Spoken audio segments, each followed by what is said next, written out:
Bapak, Ibu, saudara-saudariku yang terkasih, marilah kita beruntut, kita doa sebelum perayaan Ekaristi. Dalam nama Bapa dan Putra dan Roh Kudus, dikasihilah hati kudus Yesus di seluruh dunia. Bunda hati kudus, kami menyembah Engkau, Tuhan Yesus Kristus, di sini dan di semua gereja yang ada di seluruh dunia, dan kami memuji Engkau sebab Engkau telah menebus dunia dengan salibmu yang suci. Bangkit bersama Kristus, marilah berdoa.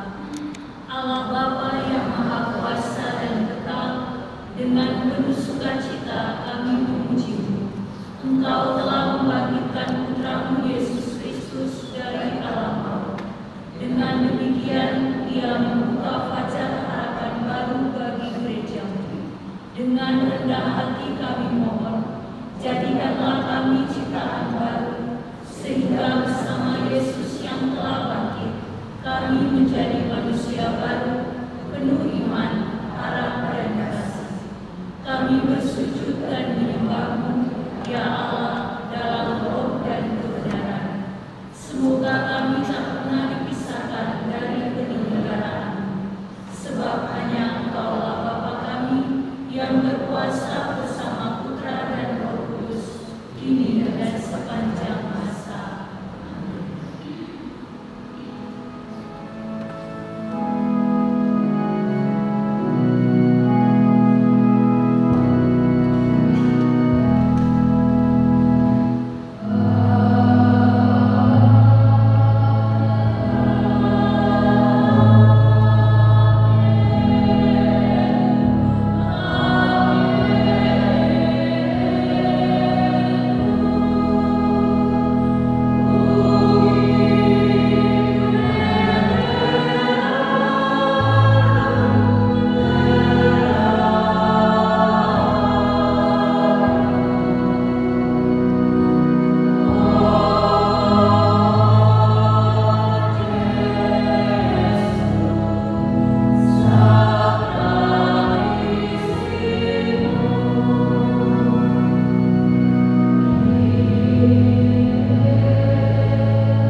perjuangkanlah perkaraku terhadap kaum yang tidak salah.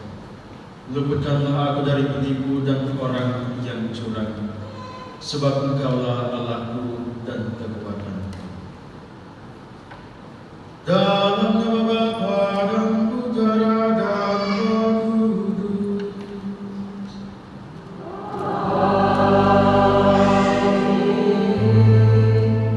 Semoga rahmat Tuhan kita Yesus Kristus, cinta kasih Allah, dan persekutuan Roh Kudus bersamamu.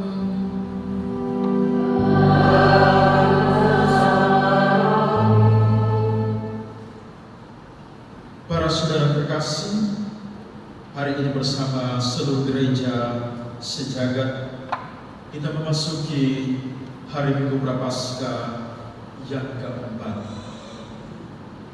Ini menandakan perjalanan permenungan kita selama masa Prapaskah, masa 40 hari, sudah semakin dekat dengan peristiwa kebangkitan Kristus.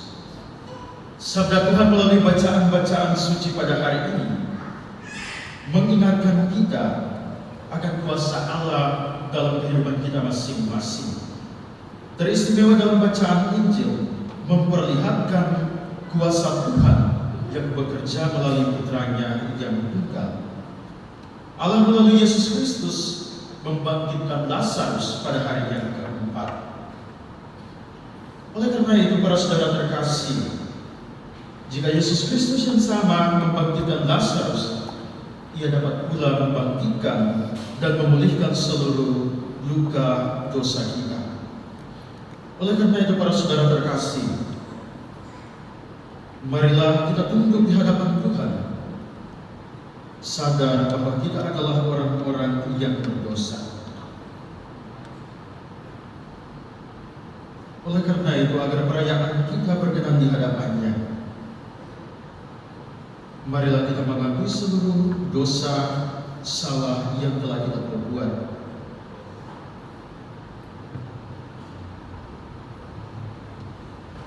Saya mengaku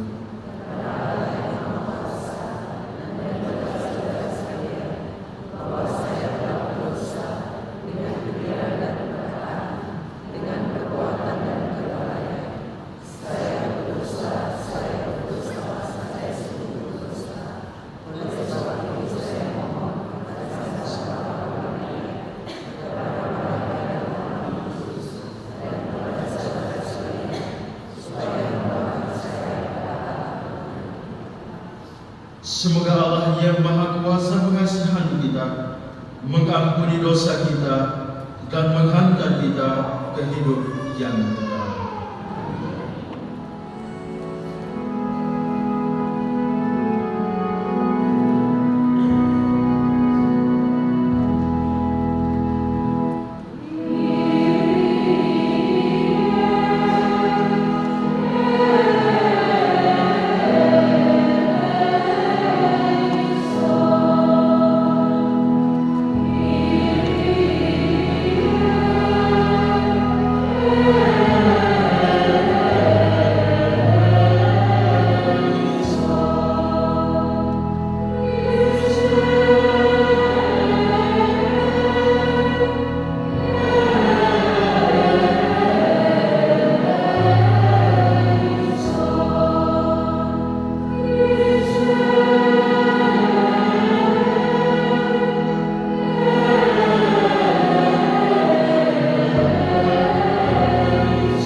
Allah Bapa yang penuh kasih sayang, melalui sakramen pembaptisan, Engkau telah mengaruniakan Roh Kristus, pangkal kehidupan kepada kami.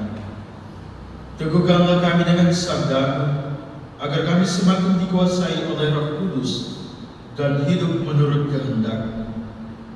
Dengan pengantaraan Yesus Kristus Putra-Mu Tuhan kami, yang bersama dengan Dikau dalam persatuan Roh Kudus, hidup dan berkuasa Allah sepanjang segala masa.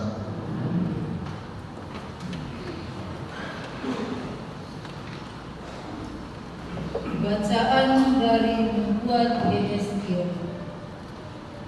Beginilah firman Tuhan Allah, hai umatku, aku akan membuka kubur-kuburmu dan membangkitkan kamu dari dalamnya. Dan aku akan mengantar kamu kembali ke tanah Israel. Dan kamu akan mengetahui bahwa akulah Tuhan, yakni pada saat aku membuka kubur-kuburmu dan membangkitkan kamu dari dalamnya. Aku akan mencurahkan Roh-Ku ke dalam dirimu, sehingga kamu hidup kembali.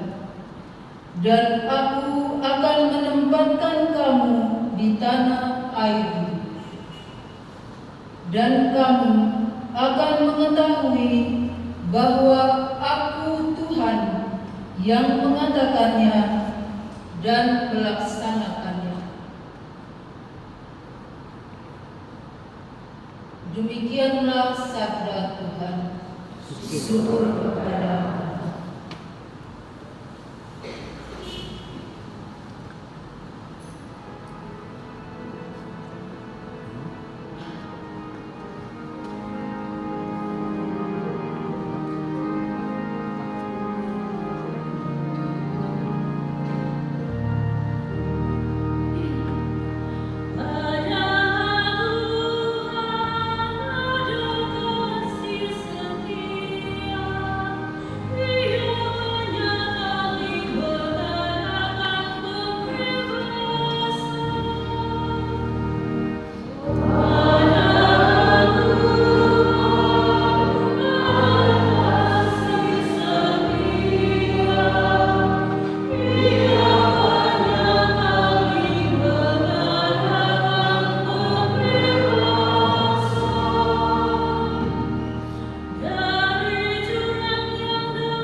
Bacaan dari surat Rasul Paulus kepada jemaat di Roma.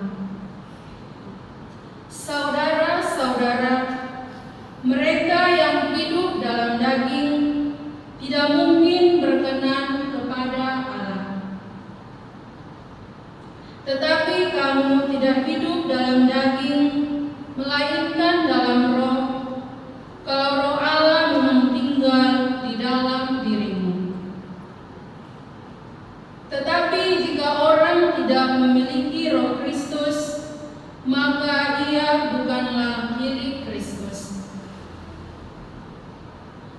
Tetapi jika Kristus ada dalam dirimu, maka tubuhmu memang mati karena dosa, tetapi rohmu hidup karena kebenaran. Dan jika roh Allah yang telah membangkitkan Yesus dari antara orang mati diam dalam dirimu, maka Ia yang telah membangkitkan Kristus Yesus dari antara orang mati akan menghidupkan juga tubuhmu yang fana oleh Roh-Nya yang diam dalam dirimu. Demikianlah sabda Tuhan.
Tuhan bersamamu.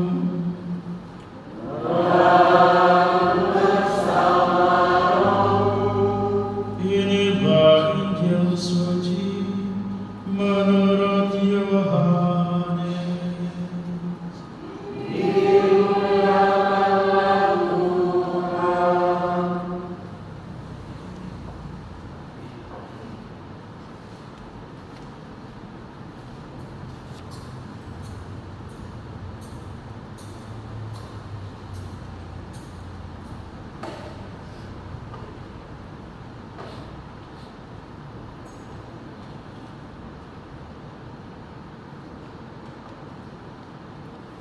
Ketika Lazarus jatuh sakit, kedua perempuan itu pun mengirim kabar kepada Yesus.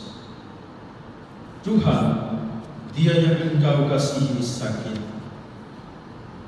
Mendengar kabar itu, Yesus berkata, penyakit itu tidak akan membawa kematian, tetapi akan menyatakan kemuliaan Allah, supaya melalui penyakit itu Putra Allah dimuliakan. Yesus memang mengasihi Marta dan saudaranya serta Lazarus. Namun setelah didengarnya bahwa Lazarus sakit, ia sengaja tinggal 2 hari lagi di tempat ia berada. Tetapi sesudah itu, dia berkata kepada murid-muridnya, mari kita kembali lagi ke Yudea. Ketika Yesus tiba di Betania, Didapatinya Lazarus setelah 4 hari terbaring di dalam kubur. Ketika Marta mendengar bahwa Yesus datang, ia pergi menemui dia. Tetapi Maria tinggal di rumah. Lalu kata Marta kepada Yesus, "Tuhan, sekiranya Engkau ada di sini, saudaraku pasti tidak mati. Tetapi sekarang pun aku tahu bahwa Allah akan memberikan kepadamu segala sesuatu yang engkau minta kepadanya." Kata Yesus kepada Marta, "Saudaramu akan mati." Kata Marta kepadanya, "Aku tahu bahwa ia akan bangkit pada waktu orang-orang bangkit pada akhir zaman." Jawab Yesus, "Akulah kebangkitan dan hidup. Siapa saja yang percaya kepadaku, ia akan hidup walaupun sudah mati. Dan setiap orang yang hidup dan yang percaya kepadaku tidak akan mati selama-lamanya." "Percayakah engkau akan hal ini?" Jawab Marta, "Ya Tuhan, aku percaya bahwa Engkaulah Mesias Putra Allah yang akan datang ke dalam dunia." Kemudian ketika melihat Maria menangis, Yesus sangat terharu dan berkata, "Di manakah dia kamu baringkan?" Jawab mereka, "Tuhan, marilah dan lihatlah." Lalu menangislah Yesus. Kata orang-orang Yahudi, "Lihatlah, ia sungguh mengasihi dia." Tetapi beberapa orang di antaranya berkata, "Ia yang membelaikan mata orang buta, tidak sanggupkah ia bertindak sehingga orang ini tidak mati?" Yesus sekali lagi sangat terharu, lalu pergi ke kubur itu. Kubur itu adalah sebuah gua yang ditutup dengan batu. Kata Yesus, "Angkatlah batu itu." Marta, saudara orang yang meninggal itu, berkata kepada Yesus, "Tuhan, ia sudah berbau sebab sudah 4 hari ia mati." Jawab Yesus, "Bukankah sudah aku katakan kepadamu, jika engkau percaya, engkau akan melihat kemuliaan Allah?" Mereka pun mengangkat batu itu. Lalu Yesus menengadahkan ke atas dan berkata, "Bapa, aku mengucap syukur kepadamu karena Engkau telah mendengarkan aku. Aku tahu bahwa Engkau selalu mendengarkan aku. Tetapi oleh karena orang banyak yang berdiri di sini mengelilingi aku mengatakannya supaya mereka percaya bahwa Engkaulah yang telah mengutus aku." Sesudah berkata demikian, berserulah ia dengan suara keras, "Lazarus, marilah keluar." Orang yang telah mati itu datang keluar, kaki dan tangannya masih terikat dengan kain kafan, dan mukanya tertutup dengan kain peluh. Kata Yesus kepada mereka, "Bukalah kain-kain itu dan biarkan ia pergi." Banyak di antara orang-orang Yahudi yang datang melawan Maria dan menyaksikan sendiri apa yang telah dibuat Yesus, percaya kepadanya. Demikianlah sabda Tuhan.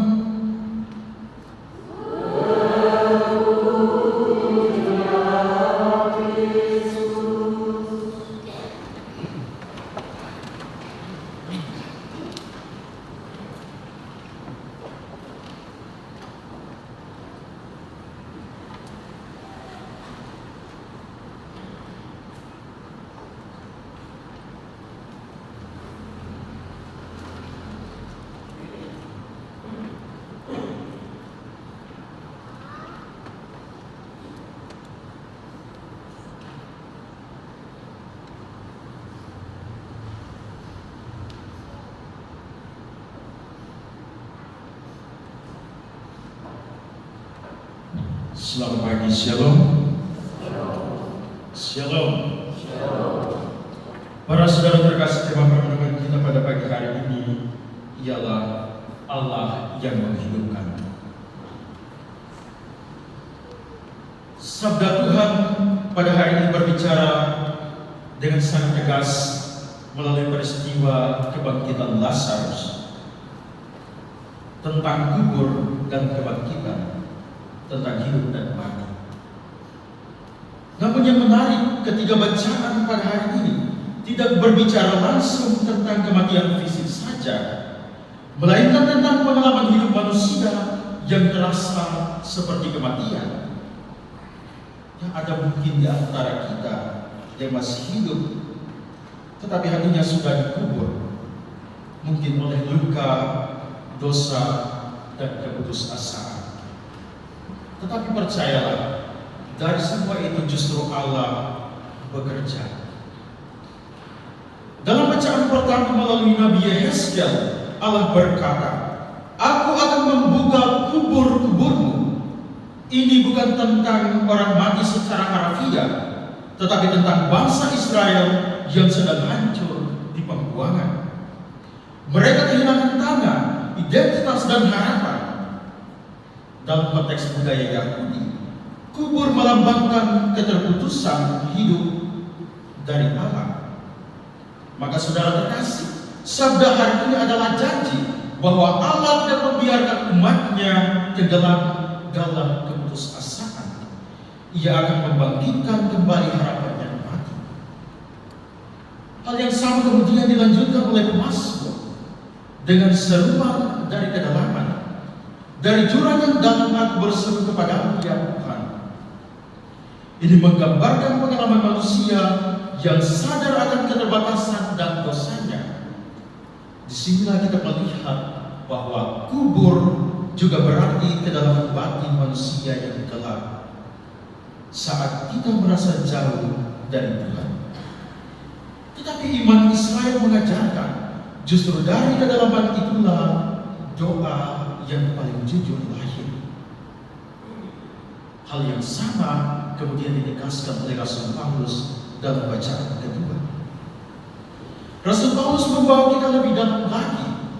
Ia berkata bahwa manusia yang hidup menurut daging tidak berkenan kepada Allah. Tetapi ketika kita hidup dalam roh, disitulah Allah akan menuntun kita. Di sini daging bukan berarti tubuh, tetapi cara hidup yang tertutup terhadap Allah.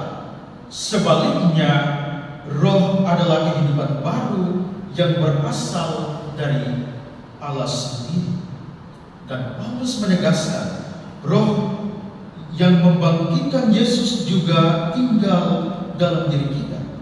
Artinya kebangkitan bukan hanya peristiwa masa depan, tetapi sudah mulai sekarang dalam hidup yang dipimpin oleh Roh Kudus.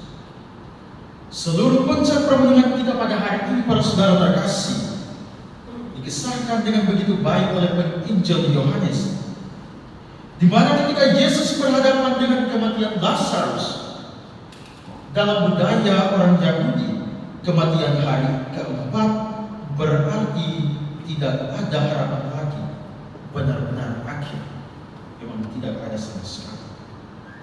Namun justru di titik tidak mungkin itulah Yesus bertindak. Ia berkata, "Akulah kebangkitan dan hidup." Perhatikan para saudara terkasih, kebangkitan yang dimaksudkan Yesus. Yesus tidak berkata, "Aku memberi kebangkitan," tetapi "Aku adalah kebangkitan."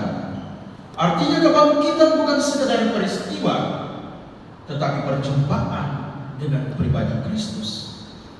Di sini kita melihat benang merah ketiga bacaan. Yehezkiel berbicara tentang Allah yang membuka kubur. Paulus berbicara tentang roh yang menghidupkan. Dan Injil menunjukkan bahwa semua itu terpenuhi dalam diri Yesus Kristus. Dari janji menuju pemenuhan menjadi pengalaman hidup umat beriman. Saudara-saudari terkasih, kalau kita jujur, kita punya kubur dalam hidup kita masing-masing. Mungkin kubur itu dalam bentuk kegagalan, dosa, luka batin, masalah keluarga, atau tekanan ekonomi yang membuat kita merasa tidak berdaya. Secara sosial dan ekonomi, banyak orang hari ini hidup dalam kecemasan. Harga barang naik, pekerjaan yang tidak pasti, relasi dalam keluarga yang retak, iman yang menjadi dingin. Semua ini menjadi kubur modern yang mengikat kita seperti Lazarus dengan kain kafan. Sabda Tuhan hari ini memberi harapan yang sangat nyata. Yesus tidak hanya berdiri jauh dari kubur kita. Ia datang, ia menangis bersama kita. Ia berseru, keluarlah. Ini adalah panggilan untuk bangkit. Bukan hanya nanti di akhir zaman, tetapi sekarang, bahwa keluar dari dosa menuju pertobatan, keluar dari keputusasaan menuju harapan, dan keluar dari hidup lama menuju hidup baru dalam Roh Kudus. Gereja melalui ajarannya menegaskan bahwa kita sudah mengambil bagian dalam kebangkitan melalui baptisan dan terus diperbaharui dalam Ekaristi. Artinya kebangkitan bukan teori, tetapi realitas yang kita hidupi. Setiap kali kita memilih kebaikan, mengampuni, bertahan dalam iman, kita sedang mengalami kebangkitan itu. Kebangkitan yang serupa yang dialami oleh Lazarus. Maka hari ini para saudara terkasih, sabda Tuhan bukan hanya untuk didengar, tetapi untuk dijawab. Ketika Yesus berkata, bukalah batu itu juga tugas kita, membuka hati, membuka diri, dan berani percaya. Dan ketika Yesus berkata, lepaskan dia dan biarkan ia pergi, itu juga panggilan bagi kita untuk saling membebaskan, tidak menghakimi, tetapi menolong sesama, saling mendoakan satu dengan yang lain. Akhirnya para saudara terkasih, ingatlah bahwa tidak ada kubur yang terlalu gelap bagi Tuhan. Tidak ada hidup yang terlalu hancur untuk dipulihkan. Tidak ada dosa yang terlalu besar untuk diampuni. Karena dalam Kristus, kematian bukan akhir, tetapi awal dari kehidupan yang baru. Rahmat Allah menolong dan memberkati kita semua.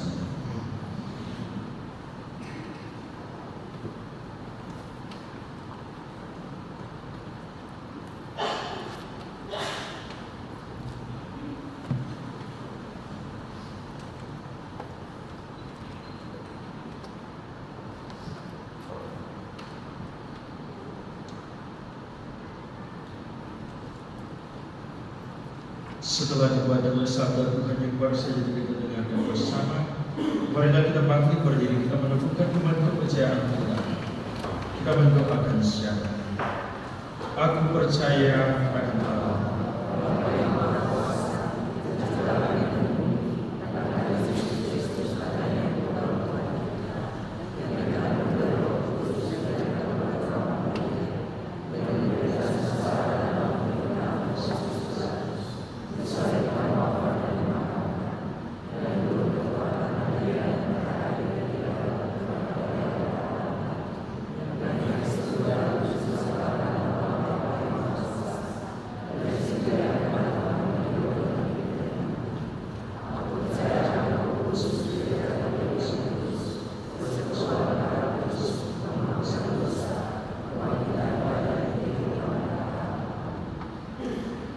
Bersatu dalam doa.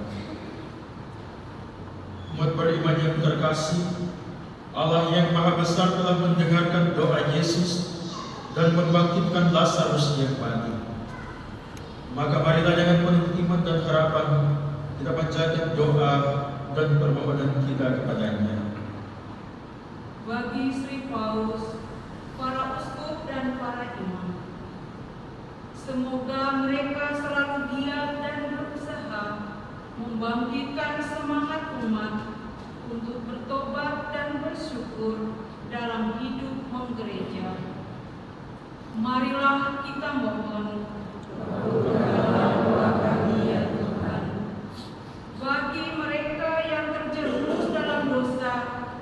tindakan tercela. Semoga mereka tidak dikucilkan oleh masyarakat, dan semoga mereka selalu membaharui diri untuk menjadi lebih baik. Marilah kita mohon, kabulkanlah doa kami ya Tuhan. Bagi Paroki Santo Willibrordus Ternate, semoga berkat Allah selalu mengaruniakan semangat dan kekuatan pelayan seluruh umat di paroki ini, sehingga tetap terbuka kepada pimpinan Tuhan dan selalu mempunyai rasa tanggung jawab. Dan semoga umat di paroki ini saling melindungi dengan tulus dan selalu membangkitkan semangat Kristus di tengah-tengah kehidupan. Marilah kita mohon, kabulkanlah doa kami ya Tuhan. Bagi para donatur, semoga Allah Bapa senantiasa mencurahkan berkat bagi para donatur yang berada di paroki ini maupun di mana saja berada, agar dengan hati tulus mereka dapat membantu sesama yang membutuhkan, dan semoga kebaikan hati mereka adalah ajakan bagi kami untuk menjadi berkat bagi sesama lewat karya-karya. Marilah kita mohon, kabulkanlah doa kami ya Tuhan. Bagi kita semua yang hadir di sini, semoga kita semua yang hadir di sini dikuatkan untuk saling membangkitkan, saling menghibur, dan saling menyemangati. Marilah kita mohon, kabulkanlah doa kami ya Tuhan. Para saudara terkasih, marilah kita hening sejenak, kita panjatkan doa dan permohonan pribadi kita masing-masing kepada Tuhan.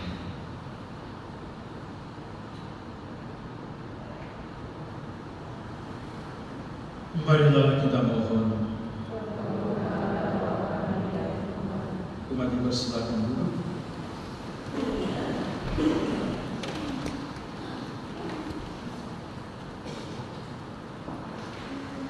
Juga perayaan Ekaristi Kudus di pagi hari ini kita persembahkan kepada Tuhan bersama Ibu Sterli Joan Laos. Mohon berkat dan perlindungan baginya beserta anak-anak. Semoga Allah Bapa di surga memberkati Ibu Sterli dalam tugas dan kepemimpinannya sebagai gubernur di provinsi ini, dan semoga segala usaha yang dilakukan demi kemajuan di daerah ini selalu berkah. Juga semoga berkat Allah menyertai semua keluarga, teristimewa anak-anak, sehingga mereka selalu dalam lindungan Tuhan. Juga mohon keselamatan jiwa bagi Bapak suami terkasih Willy Laos yang telah berpulang ke hadirat Tuhan. Semoga Allah Bapa Maha Kasih memberikan tempat yang layak baginya dalam kerajaan di surga, agar dia dapat berbahagia bersama Bapa di surga. Marilah kita mohon. Juga bersama Bapak Marius dan istri mohon berkat dan penyertaan Tuhan bagi keluarga. Kiranya Allah Bapa Surga rahmat ilahi menyertai keluarga Bapak Marius dan memberikan rahmat dan berkat melimpah atas mereka, menuntun dan menyertai mereka dalam seluruh aktivitas perjalanan hidup mereka. Marilah kita mohon. Juga bersama Ibu Susi Indrawati bersyukur dan berterima kasih atas berkat yang diterima selama ini.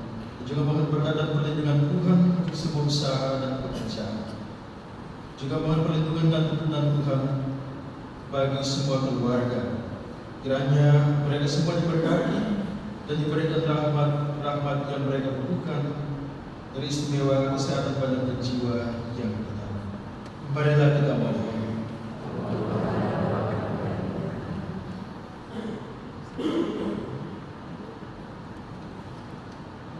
Ya Allah yang Maha Pengasih, semoga kerahiman dan belas kasih-Mu menumbuhkan dalam diri kami semangat taubat yang tulus dan keinginan yang semakin kuat untuk meneladan Kristus, sebab Dialah Tuhan dan pengantara kami. Melanjutkan dengan liturgi Ekaristi persiapan persembahan.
Berdoalah saudara-saudari supaya persembahanku dan persembahanku berkenan pada Allah Bapa yang Maha Kuasa.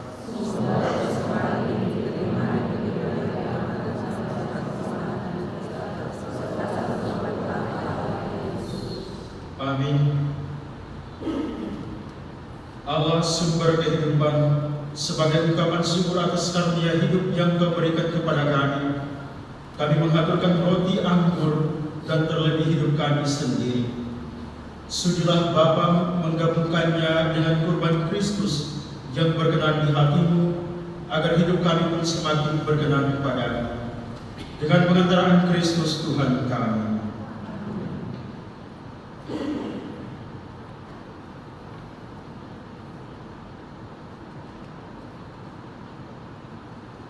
Tuhan bersamamu.